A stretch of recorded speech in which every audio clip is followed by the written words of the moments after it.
Hello my dear lovely students, welcome back to my channel Shubham lecturer. जितने भी student 2 मार्च को class 12 English का paper देने वाले हैं, आज का ये वीडियो उन सभी स्टूडेंट्स के लिए बहुत ही ज्यादा इंपॉर्टेंट है, क्योंकि आज के इस वीडियो में मैं आपके लिए लेकर आया हूं क्लास 12 इंग्लिश का एक वायरल पेपर, यानी कि 2 मार्च को आपका इंग्लिश का पेपर ऐसे ही आएगा।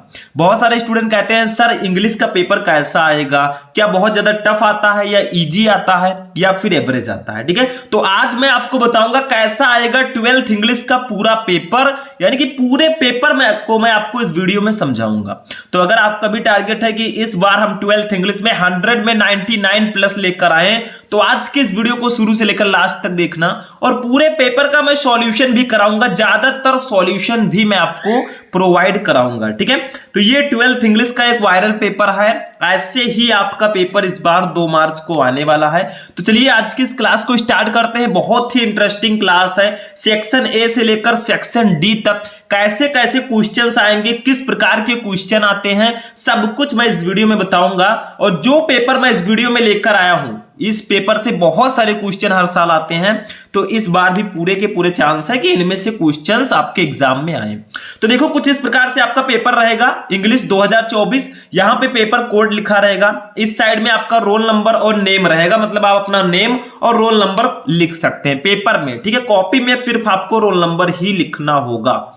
अब देखिए यहाँ पे मैक्सिमम मार्क आपका 100 मार्क्स का रहेगा, यानी कि 100 नंबर का पूरा पेपर रहेगा। और ये तो आपको पता ही है कि आपका इंग्लिश का पेपर 4 सेक्शन में होता है, section A plus section B plus section C and section D, इतना तो बेसिक नॉलेज है। तो चलिए देखते हैं। सबसे पहले टाइम 3 घंटे 15 मिनट कुछ इंस्ट्रक्शन आपको दिए जाएंगे, जैसा पेपर आएगा सेम मैं आपको बता रहा हूं। देखिए first 15 minutes are allotted to the candidate for reading the question paper, यानी कि स्टार्टिंग के 15 मिनट आपको क्वेश्चन पेपर पढ़ने के लिए दिए जाएंगे। दूसरा, this question paper is divided into 4 section A B C D, ये क्वेश्चन पेपर 4 सेक्शन में डिवाइड होगा, A B C and D. Third, all questions from all the sections are compulsory, हर सेक्शन के हर क्वेश्चन को करना अनिवार्य है। और fourth, marks are indicated against each question, जो क्वेश्चन जितने नंबर का है उसके सामने मार्किंग भी आपको दी गई है।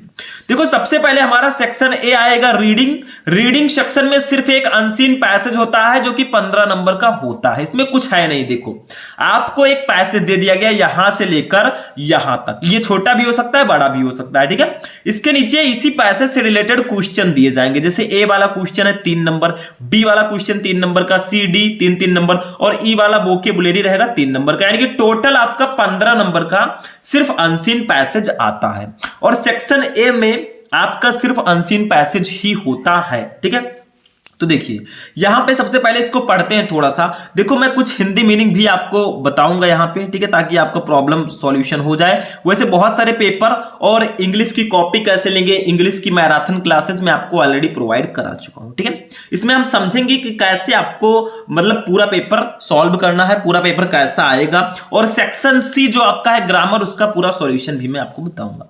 देखिए यहां पे जैसे man is a gregarious animal living in society, यानी कि मनुष्य समाज में रहने वाला एक मिलनसार प्राणी है। ग्रीगेरियस का मतलब होता है मिलनसार। ठीक है, his neighbours are the people who are immediately around him, उसके पड़ोसी वे लोग हैं जो उसके ठीक आसपास रहते हैं, मतलब आपके आसपास जो रहते हैं वो आपके पड़ोसी हैं। ठीक है, because of their close proximity and the constant pressure of society they play a crucial role in our lives, यानी कि उनकी निकटता और समाज के निरंतर दबाव के कारण वे हमारे जीवन में महत्वपूर्ण भूमिका निभाते हैं। जो हमारे आस पड़ोस वाले लोग होते हैं हमारे जीवन में बहुत महत्वपूर्ण भूमिका निभाते हैं। इसको वर्ड बाय वर्ड भी मैं आपको बता चुका हूं, और भी बहुत सारे पेपर्स मैं आपको प्रोवाइड करा चुका हूं, तो उसको आप देखिएगा। ठीक है, बाकी इसमें मैं आपको बताऊंगा पूरा पेपर पैटर्न, कहां से कौन सा क्वेश्चन आने वाला है। फिर their significance was recognised by Jesus Christ more than 2000 year ago when in one of 10 commandment he said. ठीक है, love the neighbour as thou love God, यानी कि उनके महत्व को ईसा मसीह ने 2000 साल से भी पहले पहचाना था, जब उन्होंने 10 आज्ञाओं में से एक में कहा था अपने पड़ोसी से वैसे ही प्यार करो जैसे तुम भगवान से करते हो। ठीक है, मतलब पड़ोसियों से।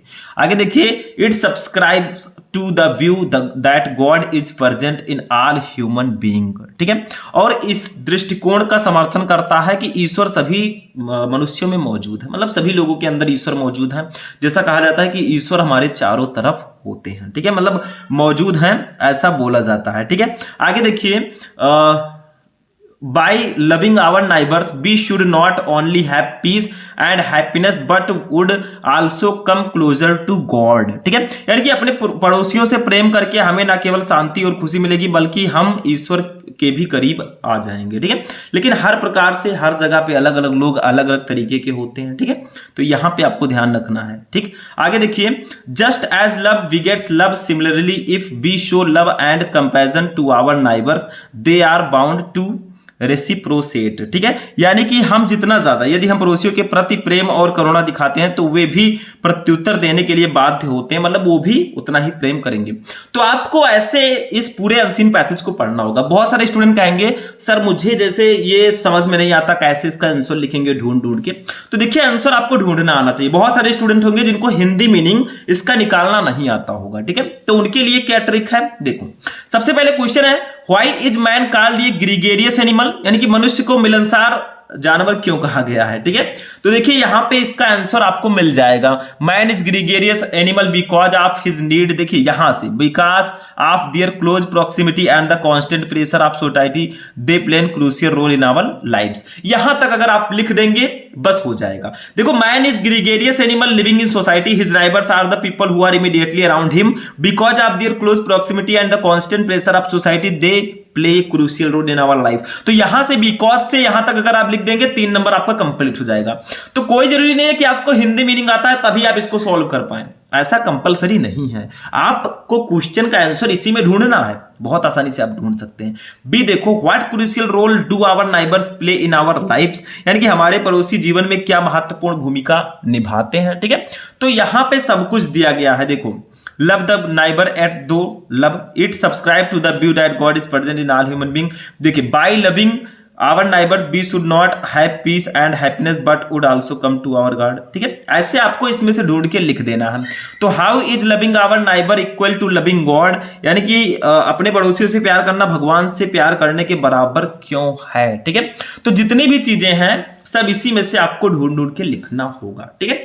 थोड़ा बहुत आप ढूंढेंगे तो मिल जाएगा, क्योंकि ऐसा नहीं है कि सारे स्टूडेंट जितने स्टूडेंट हैं सबको आता है ये, ठीक है। इसमें बहुत सारे स्टूडेंट कहेंगे सर अनसीन पैसेज मुझे नहीं आता है, अनसीन पैसेज कैसे सॉल्व करें क्योंकि मेरा ग्रामर पोर्शन अच्छा नहीं है। तो आपको जितने भी क्वेश्चन दिए गए हैं उसी से रिलेटेड आपको आंसर नंबर डालना है और यहाँ पे इसी पैसेज में आपको आंसर ढूंढ के लिख देना है। इंग्लिश की कॉपी कैसे लिखें उसमें मैं आपको ऑलरेडी ये सारी चीजें बता चुका हूं। और यहाँ पे आज के इस क्लास में हम पेपर आपको बता रहे हैं कैसा आपका पेपर आने वाला है, और सारे सॉल्यूशन अगर आपको चाहिए तो आप सर्च करेंगे class 12 English important question Shubham lecturer, तो बहुत सारे मैराथन क्लासेस में आपको दे चुका हूं। तो ऐसे ही आपको ढूंढ ढूंढ कर इसमें आंसर लिखना होगा ABCDE। कैसे अनसीन पैसेज सॉल्व करते हैं ये भी मैंने आपको बताया है, ठीक है। आप अलग से भी सर्च कर सकते हैं अनसीन पैसेज कैसे सॉल्व करें शुभम लेक्चरर, ठीक है। अब देखिए आते हैं सेक्शन बी पे। सेक्शन बी हमारा होता है राइटिंग सेक्शन, और ये टोटल 20 नंबर का आता है, 20 नंबर का, जिसमें 10 नंबर का हमारा आर्टिकल होगा, 10 नंबर का हमारा लेटर होगा, ठीक है।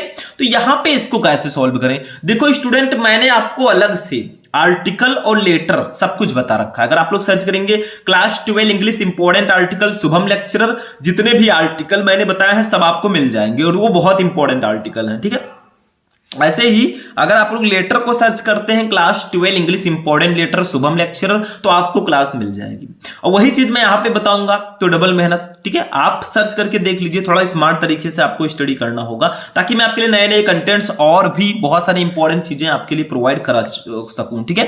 क्योंकि जो चीजें मैं बता चुका हूं उसको आप सर्च करके देख सकते हैं। दूसरा देखिए, right an article on any one of the following topic in about 100 to 150 word, यानी कि आपको 3 टॉपिक दिए गए हैं, तीनों में से किसी एक टॉपिक पर आपको 100 से 150 वर्ड में आर्टिकल लिखना होगा। आर्टिकल का मतलब एक लेख होता है, जैसे आप अपने अकॉर्डिंग आर्टिकल को लिखेंगे, ठीक है। जैसे देखिए, ए है India a land of natural beauty, यानी कि भारत प्राकृतिक सौंदर्य की भूमि। देखिए हमारा इंडिया जो है वो नेचुरल ब्यूटी की भूमि है, ठीक है। तो यहां पे इस पर आप आर्टिकल लिख सकते हैं अपनी तरफ से। अब आपको आर्टिकल लिखना कैसे ये भी मैं बता दूं, या तो आप हेडिंग डाल डाल के लिखें या तो फिर आप पैसेजेस में डिवाइड करके लिखें, ये ज्यादा अच्छा तरीका है। पैसेज में आप डिवाइड करके लिखेंगे तो भी अच्छा है, हेडिंग डाल के लिखेंगे तो भी अच्छा है। ऐसा नहीं कि एक ही पेज में पूरा, एक ही पैसेज में पूरा आर्टिकल लिख दिया, ये गलत तरीका है। तो आर्टिकल कैसे लिखे मैं आपको ऑलरेडी बता चुका हूं। तो India land of natural beauty, Bharat प्राकृतिक सौंदर्य की भूमि। बी है joint family system, need of the hour, यानी कि संयुक्त परिवार प्रणाली, समय की आवश्यकता, ठीक है। संयुक्त परिवार, ज्वाइंट फैमिली रहेगी तो ज्यादा बेटर रहेगा। सी देखो माय प्लान फॉर फ्यूचर, यानी कि भविष्य के लिए मेरी योजनाएं। आपका प्लान क्या है अपने फ्यूचर में, आप क्या बनना चाहते हैं, क्या करना चाहते हैं, उसके बारे में एक लेख आप लिखिए अपनी तरफ से इंग्लिश में, ठीक है। ऐसा जरूरी नहीं है कि आप बुक से रटकर जाएं वही लिखकर चले आए, ऐसा कोई कंपलसरी नहीं है। आप अपने अकॉर्डिंग भी लिख सकते हैं, because you are also a writer, आप खुद में एक राइटर हैं। जो राइटर्स होते हैं वो कहीं अलग से नहीं आते, हमारे बीच से ही निकलते हैं। तो ऐसा नहीं है कि एकदम किताबी भाषा में लिखें, आप अपने भाषा में लिख सकते हैं थोड़ा बहुत चेंज करके। तो ये आपका लेटर है, आर्टिकल है। आर्टिकल आप सर्च करेंगे आ जाएगा, मैंने बहुत अच्छे अच्छे तरीके बताए हैं। अब लेटर पे आते हैं। जैसे write a letter to the editor of a national daily to show your concern on growing use of disposable wares, ठीक है। यानी कि आपको पत्र लिखना है किस चीज पर, जो डिस्पोजेबल सामान होते हैं उनकी बढ़ती खपत, बढ़ती यूज को बढ़ते हुए अपनी चिंता व्यक्त करते हुए किसी राष्ट्रीय दैनिक के संपादक को एक पत्र लिखना है। ये a letter to the editor letter है। आपको 2-3 प्रकार के लेटर आते हैं, जैसे आपका कंप्लेंट लेटर, ठीक है, और एडिटर लेटर, ठीक है। ऐसे ऐसे लेटर्स आते हैं। अगर आपको ये नहीं पता तो और लगा है, देखो दूसरा, write a letter to the principal of your college to complain against shortage of latest sports magazine in the library, यानी कि पुस्तकालय में नवीनतम खेल पत्रिकाओं की कमी के बारे में शिकायत करते हुए अपने विद्यालय के प्रधानाचार्य को एक पत्र लिखिए। तो ऐसे आपको पत्र लिखना होगा। पत्र कैसे लिखें, 12th इंग्लिश में कौन कौन से लेटर्स इंपॉर्टेंट है मैं आपको ऑलरेडी बता चुका हूं, कुछ भी सर्च करोगे आ जाएगा, ठीक है, सारी चीजें। अब आते हैं सेक्शन सी पे। सेक्शन बी हमारा 20 नंबर का था, सेक्शन सी 25 नंबर का रहेगा, जो कि ग्रामर पोर्शन होगा। अब ग्रामर का मैं सॉल्यूशन भी आपको दूंगा, क्योंकि ग्रामर जो है काफी इंपॉर्टेंट पोर्शन है और इसका सॉल्यूशन मैं आपको अक्सर देता रहता हूं, ठीक है। तो देखिए सबसे पहले ग्रामर की अगर बात करें तो स्टार्टिंग में 10 नंबर के ऑब्जेक्टिव क्वेश्चंस रहेंगे। देखो 4 number, choose the correct option to answer the following question. आपको करेक्ट ऑप्शन चूज करना है। ए वाला देखो, the absence of government in a country is called, यानी कि किसी देश में सरकार की अनुपस्थिति को हम क्या कहते हैं। ये 1 वर्ड सब्स्टिट्यूशन है। एक एक क्वेश्चन के लिए आपको 2-2 नंबर मिलेगा, 5 ऑब्जेक्टिव रहेंगे 2-2 नंबर के, 10 नंबर आपको कंप्लीटली दिया जाएगा। तो the absence of government in a country is called, किसी देश में सरकार की अनुपस्थिति को क्या कहा जाता है। ये 1 वर्ड सब्स्टिट्यूशन है। हिंदी में बोले तो वाक्य अनेक शब्दों के लिए एक शब्द। फर्स्ट है मोनार्ची, राजाशाही। सेकंड है एनार्ची, अराजकता। थर्ड है पार्टियार्ची, यानी कि पितृसत्ता। और फोर्थ है मैट्रियार्ची, यानी कि मातृसत्ता, ठीक है। तो इसका राइट आंसर क्या होगा जल्दी बताइए। इसका राइट आंसर होगा एनार्ची। एनार्ची का मतलब होता है अराजकता या शासनहीनता। अराजकता का मतलब जहां पे कोई राजा ही ना हो, कोई सरकार ही ना हो, तो किसी देश में सरकार की अनुपस्थिति को हम कहते हैं अराजकता, ठीक है। राजा होना चाहिए एक ना एक। बी देखो, the phrase inching towards means, inching toward जो फ्रेज है इसका मतलब क्या होता है। अब ये आइडियम्स एंड फ्रेजेस है, हिंदी में आपने पढ़ा होगा मुहावरे एवं लोकोक्तियां, ठीक है। तो उसका अर्थ पूछा जा रहा है कि इंचिंग टुवर्ड का मतलब क्या होगा, ठीक है। फर्स्ट है टू हैव एन इची फीलिंग, यानी कि खुजली महसूस होना। दूसरा है टू मेजर समथिंग, किसी चीज को मापना। थर्ड है to move slowly in a direction, एक दिशा में धीरे धीरे चलना। फोर्थ है टू मूव अपवर्ड, यानी कि ऊपर की ओर बढ़ना। नहीं, इसका मतलब होगा to move slowly in a direction. Inching towards का मतलब होता है कि इंचिंग टुवर्ड का मतलब होता है की ओर बढ़ना। तो to move slowly in a direction, किसी एक दिशा में धीरे धीरे आगे बढ़ना या चलना, ठीक है। ये इसका मतलब होगा, थर्ड ऑप्शन सही है। नेक्स्ट सी वाला, the synonyms of meagre is, meagre का सिनोनिम्स क्या होगा। देखो मीगर का मतलब होता है अल्प या थोड़ा। अब मीगर का मतलब अल्प या थोड़ा होता है, तो इसका सिनोनिम्स क्या होगा। सिनोनिम्स का मतलब होता है समानार्थी शब्द जो समान अर्थ रखते हैं। वर्ड तो अलग अलग होंगे बट उनके मीनिंग सेम होंगे। जैसे फर्स्ट देखिए स्केयर, स्केयर का मतलब क्या होता है। स्केयर का मतलब होता है दुर्लभ, जिसको हम लोग बोलते हैं, ठीक है। दूसरा है प्लेंटीफुल, प्रचुर, ठीक है। तीसरा स्कैंटी, स्कैंटी का मतलब भी होता है अल्प या थोड़ा, और चौथा है बोथ 1 and 2, तो गलत है। थर्ड वाला आपका सही होगा स्कैंटी, स्कैंटी का मतलब होता है अल्प या थोड़ा, और मीगर का मतलब भी होता है अल्प या थोड़ा। तो ये दोनों के मीनिंग सेम है बट वर्ड अलग अलग है, दैट्स द सिनोनिम्स, ये एक दूसरे के सिनोनिम्स होंगे। डी देखो, one should do his duty, ठीक है, one should do his duty, व्यक्ति को अपना कर्तव्य निभाना चाहिए। Which word in this sentence is an error, इस सेंटेंस में किस वर्ड में गलती है, ये सिंटैक्स है। देखो फर्स्ट है शुड, सेकंड है डू, थर्ड है हिज, फोर्थ है ड्यूटी। तो इसमें हिज में गलती है भैया, यहां पे ऑप्शन गलत था तो मैंने सही कर दिया, हिज में गलती है, क्योंकि one should do his duty नहीं रहेगा, वन के साथ अपने की अंग्रेजी वंस लगता है, तो हिज के जगह पर जो है वंस लिख देना, इस तरह से वंस लगता है, ये आपने कई जगह देखा होगा। तो यही छोटी सी गलती थी। ई वाला देखो, the antonyms of barren is, barren का एंटोनिम्स क्या होगा? अब बैरन का मतलब होता है बंजर, जैसे कोई धरती कोई जमीन बंजर पड़ी हो तो इसको हम बैरन बोलते हैं। तो इसका एंटोनिम्स क्या होगा? फर्स्ट है फर्टाइल, सेकंड है इनफर्टाइल, थर्ड है फ्यूटाइल, फोर्थ है फ्रेगाइल। तो इसका एंटोनिम्स होगा फर्टाइल, फर्स्ट सही है, फर्स्ट फर्टाइल। फर्टाइल का मतलब होता है उपजाऊ। तो देखो बैरन का मतलब बंजर और फर्टाइल का मतलब होता है उपजाऊ। तो यही आपका सिनोनिम्स हो जाएगा, ठीक है। अब चलिए आगे बढ़ते हैं। अब हमारा ये 5 क्वेश्चन हो गया, ABCDE 5 क्वेश्चन। इसमें आपको वन वर्ड सब्स्टिट्यूशन भी मिला, आइडियम्स एंड फ्रेजेस भी मिला, सिनोनिम्स भी मिला, और क्या मिला आपको, जैसे सिंटैक्स मिला और एंटोनिम, सारे टॉपिक्स थे।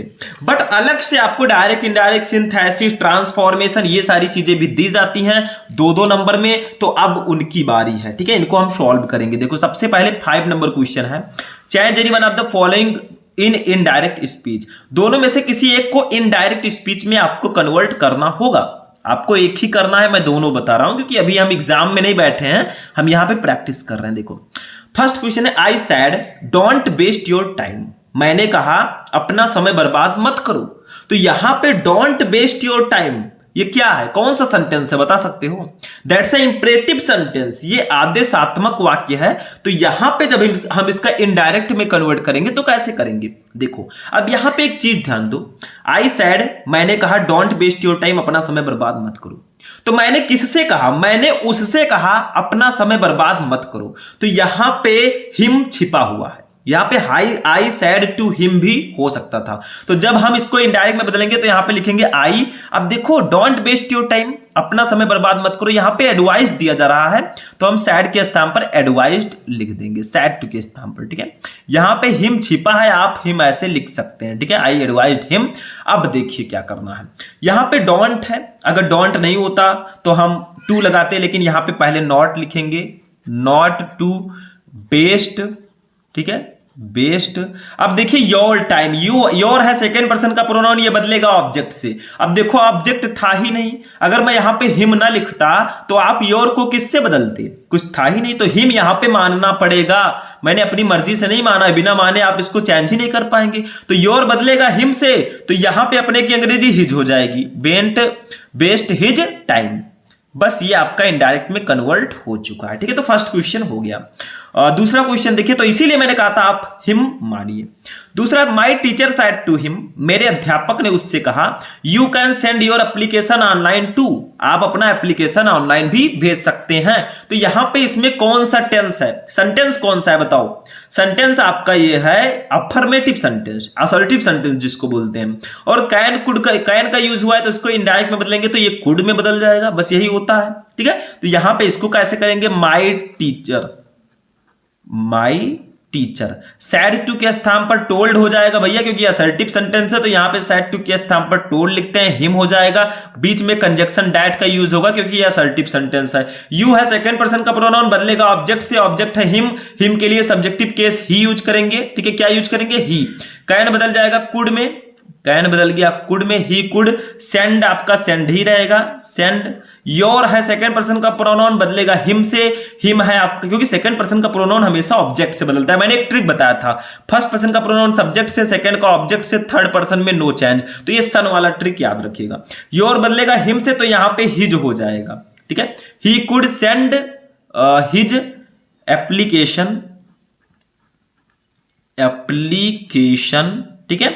ऑनलाइन का ऑनलाइन रहेगा भैया, इसको तो हम चेंज कर ही नहीं सकते, टू का टू ही रहेगा, बस हो गया। My teacher told him that he could send his application online to. मैंने किया क्या, सेड टू के स्थान पर टोल्ड का यूज किया, बीच में डैट लगा दिया मैंने, आपका यू बदला हिम से तो ही हो गया, कैन कुड में बदल गया सेंड हिज, योर की जगह पे हिज हो जाएगा क्योंकि ये बदलेगा हिम से, एप्लीकेशन ऑनलाइन टू, बस ये हो गया हमारा डायरेक्ट एंड इनडायरेक्ट नरेशन हो चुका है। दोनों मैंने बता दिया, आपको करना एक ही होगा, ये मैंने पहले ही आपको बता दिया है। अब हम लोग चलते हैं सिंथेसिस पे, ये हमारा बी वाला जो है ये सिंथेसिस है। देखो, combine any one of the following is directed, आपको ब्रैकेट के अनुसार इसको कंबाइन करना है। जैसे देखो 2 नंबर का ये भी रहेगा, एक ही करना है, दोनों में बता दूंगा। फर्स्ट देखो, I can give you a dress, मैं तुम्हें एक ड्रेस दे सकता हूं, my mother gifted it to me, मेरी माता जी ने उसे मुझे उपहार में दिया था। तो इसको आपको दोनों सेंटेंस को जोड़कर एक सेंटेंस बनाना है, वो भी कॉम्प्लेक्स सेंटेंस जो ब्रैकेट में दिया गया है, बट मीनिंग नहीं बदलना चाहिए, ये शर्त है। यानी कि मैं तुम्हें एक ड्रेस दे सकता हूं, मेरे माता जी ने उसे मुझे गिफ्ट में दिया था। तो इसको कैसे बदलोगे, इसको कैसे बदलोगे ताकि मीनिंग ना चेंज हो, तो इसको पहले हम लिखेंगे आई कैन, आपको कॉम्प्लेक्स में बदलना है, तो आई कैन गिव यू ये ड्रेस, ठीक है। बीच में लगा देंगे व्हिच, क्योंकि कॉम्प्लेक्स में बदलना है तो हम बीच में व्हिच लगा सकते हैं। Which my mother gifted, my mother gifted me, ठीक है। तो आई can give you a dress, मैं तुम्हें एक ड्रेस दे सकता हूं, which my mother gifted me, जिसको मेरी माता जी ने मुझे उपहार में दिया था। तो ऊपर था I can give you a dress, मैं तुम्हें एक ड्रेस दे सकता हूं, my mother gifted it to me, मेरी माता जी ने इसे मुझे उपहार में दिया था। नीचे मैंने कर दिया आई can give you a dress which my mother gifted me, यानी कि मैं तुम्हें एक ड्रेस दे सकता हूं जिसको मेरी माता जी ने गिफ्ट में दिया था। मैंने व्हिच का यूज कर दिया, दैट्स अ कॉम्प्लेक्स सेंटेंस, ये आपका कॉम्प्लेक्स में बदल चुका है। अब देखिए सेकंड वाला, देखिए इसको समझिए थोड़ा सा, ठीक है, समझने योग्य है। डू इट, इसे करो, लीव इट, इसे छोड़ो, यह करो, इसे छोड़ो, ठीक है। इसको कंपाउंड सेंटेंस में बदलना है, तो कैसे बदलेंगे, इसमें कुछ नहीं है। डू इट मैंने लिखा, बीच में लगा दो, क्या लगाओगे बताओ, और लगा दो, डू इट और लीव इट, इसे करो या इसे छोड़ो, बस और मैंने लगा दिया, ये कंपाउंड में बदल गया। तो इसमें कुछ नहीं है, मैंने पहले ही बताया कि आप लोग चाहें तो बहुत इजीली इसको सॉल्व कर सकते हैं। तो ये हमारा सिंथेसिस था। चलिए ट्रांसफॉर्मेशन को देखते हैं। अब देखिए स्टूडेंट, नेक्स्ट है हमारा जो है ट्रांसफॉर्मेशन, ये सी, ठीक है। इसका फर्स्ट देखिए, इसमें क्या होता है, ट्रांसफॉर्मेशन का मतलब होता है सेंटेंसेज को ट्रांसफॉर्म करना। जैसे आई कैन डू इट, मैं इसे कर सकता हूं, इसको आपको पैसिव वॉइस में ट्रांसफॉर्म करना है, और दोनों में से एक ही यहां पे भी आपको करना है, 2 नंबर इसके लिए भी मिलेगा। तो आई कैन डू इट, मैं इसे कर सकता हूं, इसको पैसिव वॉइस में ट्रांसलेट आप कीजिए, ट्रांसफॉर्म कीजिए, ठीक है। मतलब सेंटेंसेज को आपको ट्रांसफॉर्म करना होता है। तो देखो आई कैन डू इट, मैं इसे कर सकता हूं, किसे कर सकता हूं, इसे, कौन कर सकता है, मैं, तो आई तो सब्जेक्ट हो गया, इट जो है ये ऑब्जेक्ट होगा। तो जब हम पैसिव वॉइस में कन्वर्ट करते हैं तो पहले ऑब्जेक्ट को लिखते हैं, तो इट हो गया, ठीक है। कैन आपका कैन ही रहेगा भाई, इसको हम चेंज करेंगे नहीं। कैन के साथ बी लगेगा क्योंकि पैसिव वॉइस में बी लगता है, तो इट कैन बी, डू का थर्ड फॉर्म हो जाएगा डन, बाय लगा देंगे, आई बदल जाएगा मी में, तो it can be done by me, बस हो गया, ये पैसिव वॉइस हो गया। क्या है इसमें, दूसरा देखिए, दूसरा है this is the most effective remedy for this disease, यानी कि यह इस रोग का सबसे कारगर इलाज है। इसको कॉम्परेटिव डिग्री में बदलना है क्योंकि ये सुपरलेटिव डिग्री में है। देखो द मोस्ट लगा है, इसको कॉम्परेटिव डिग्री में आप चेंज करो, तो इसको कैसे बदलेंगे, देखो this is more effective, this is more effective than any other remedy, any other remedy, यानी कि this is more effective than any other remedy, यानी कि यह किसी और इलाज की तुलना में सबसे ज्यादा प्रभावी है। बस हो गया, तो ये आपका हो जाएगा कॉम्परेटिव डिग्री। अब आगे बढ़ते हैं हम लोग। अब नेक्स्ट हमारा है सिंटैक्स, डी वाला देखो सिंटैक्स। सिंटैक्स का मतलब होता है ये आपका है करेक्शन ऑफ सेंटेंस, जिसमें सेंटेंस में गलतियां होंगी उसको आपको सही करना होगा। तो correct any one of the following sentence, ठीक है, 2 नंबर का ये भी रहेगा। जैसे फर्स्ट देखो, you are senior than me, तुम मुझसे वरिष्ठ हो। सीनियर का मतलब होता है वरिष्ठ, आप मुझसे वरिष्ठ हैं। इसको कैसे बदलेंगे, इसमें गलती क्या है, देखो you are senior senior, than नहीं रहेगा भैया, सीनियर के साथ हम टू का यूज करते हैं, तो you are senior to me, आप मुझसे वरिष्ठ हैं, बस हो गया, ये आपका बदल गया। दूसरा देखो, दूसरा कैटल्स आर ग्रेजिंग, मवेशी चर रहे हैं। देखो कैटल्स नहीं लिखते, इसको हम द कैटल लिखेंगे, कैटल्स नहीं लिखते, द कैटल आर ग्रेजिंग, ठीक है, मवेशी चर रहे हैं, बस ये बदल गया आपका, ये सही हो गया, ठीक है। तो छोटी छोटी गलतियां होंगी, उन्हीं को आपको सही करके लिखना होगा, ये भी हो गया। अब ई वाला देखो, इसको थोड़ा सा ध्यान देना है। Use any one of the following pairs of word in your own sentences to make the difference in their meaning clear, यानी कि आपको दो सेंटेंस दिए जाएंगे, देखो 1 2। फर्स्ट में रिफ्यूज, रिफ्यूज दोनों पढ़ने में सेम है, दिखने में भी लग रहे हैं भाई भाई, ठीक है। दूसरा देखो सेल, सेल, तो इसमें आपको करना क्या है, जैसे 2 नंबर का ये भी आता है फर्स्ट, जैसे आप सेकंड वाला ले लीजिए, मान लीजिए हमें दोनों में से सेकंड वाला आता है, तो ये सेल सेल दोनों वर्ड हैं, दोनों का अर्थ अलग अलग है। इस सेल का मतलब होता है बेचना, इस सेल का मतलब होता है कोशिका, ठीक है। तो आपको क्या करना है, इनका सेंटेंस में यूज करना है ताकि इनका मीनिंग क्लियर हो जाए। जैसे सेल है, आप लिख दो I want to sell my watch, मैं अपनी घड़ी बेचना चाहता हूं, ठीक है। तो ये आपका हो गया दूसरा सेल, ठीक है। Human body made up of many cells, मनुष्य का जो शरीर होता है बहुत सारी कोशिकाओं से बना होता है। तो आप सेंटेंस में यूज कर दो ताकि इनका मीनिंग क्लियर हो जाए, बस इतना सा करना है, बाकी कुछ नहीं करना। अब इसी में देखिए 6 नंबर, देखो इनको मैंने यूज करा रखा है। मैंने आपको बताया कि इंग्लिश का ये कोई पहला क्लास नहीं है, मैंने बहुत सारे क्लासेस आपको दिए हैं, पेपर्स के सॉल्यूशन दिए हैं, कॉपी कैसे लिखें उसको भी बताया है, इंग्लिश के मैराथन क्लासेस भी दिए हैं, तो उसको जाकर देखेंगे तो सारी चीजें आपको समझ में आ जाएंगी कौन सा कहां है। और इस वीडियो को बनाने का पर्पस है आप पेपर पैटर्न को समझ सकें। 6 number, translate the following into English, आपको एक हिंदी का पैसेज इतना बड़ा दिया गया, इसको इंग्लिश में ट्रांसलेट करना होगा। अब अगर आपको टेंस आता है, आपने अच्छे से टेंस पढ़ा है, तो इसको बहुत आसानी से ट्रांसलेट कर ले जाएंगे, नहीं तो आपको संघर्ष करना पड़ेगा, थोड़ा मेहनत करना पड़ेगा। और अगर आपको मान लीजिए नहीं आता, आप एग्जाम में चले गए, आपको हिंदी टू इंग्लिश ट्रांसलेशन नहीं आता, फिर भी बैठे नहीं रहना है। मैं कहता रहता हूं something is better than nothing, कुछ नहीं से कुछ तो अच्छा ही होता है। आप कुछ लिख देंगे ठीक रहेगा, अब ताका झाकी इधर उधर देखेंगे भाई तो उससे कुछ नहीं मिलने वाला, कुछ लिख दोगे तो एग्जामिनर आपको नंबर दे देगा, ठीक है। तो ऐसा नहीं है कि आप अपने टाइम को वेस्ट करें, नहीं पता है फिर भी आप लिखें। तो सेक्शन सी भी हमारा फिनिश हुआ। सेक्शन डी लिटरेचर, 40 नंबर का ये सेक्शन डी होता है। इसमें आपका प्रोज, पोएट्री, सप्लीमेंट्री सारे क्वेश्चंस होते हैं। हमने 60 नंबर का पेपर समझ लिया, यानी कि 15 नंबर का आपका सेक्शन ए, 20 नंबर का सेक्शन बी और 25 नंबर का सेक्शन डी, टोटल 60 नंबर। अब 40 नंबर का सेक्शन डी है, इसको समझते हैं। देखो जो सेक्शन डी लिटरेचर है, इसमें आपका प्रोज, पोएट्री, सप्लीमेंट्री के क्वेश्चन आएंगे। प्रोज में आपका 2 शॉर्ट आंसर टाइप क्वेश्चन, एक लॉन्ग क्वेश्चन। देखो लॉन्ग क्वेश्चन 7 नंबर का, 15 नंबर का इसमें आएगा। पोएट्री में एक स्टैंजा, एक सेंट्रल आइडिया 10 नंबर का, और सप्लीमेंट्री में भी 2 शॉर्ट, एक लॉन्ग 15 नंबर का, तो टोटल 40 नंबर का होगा।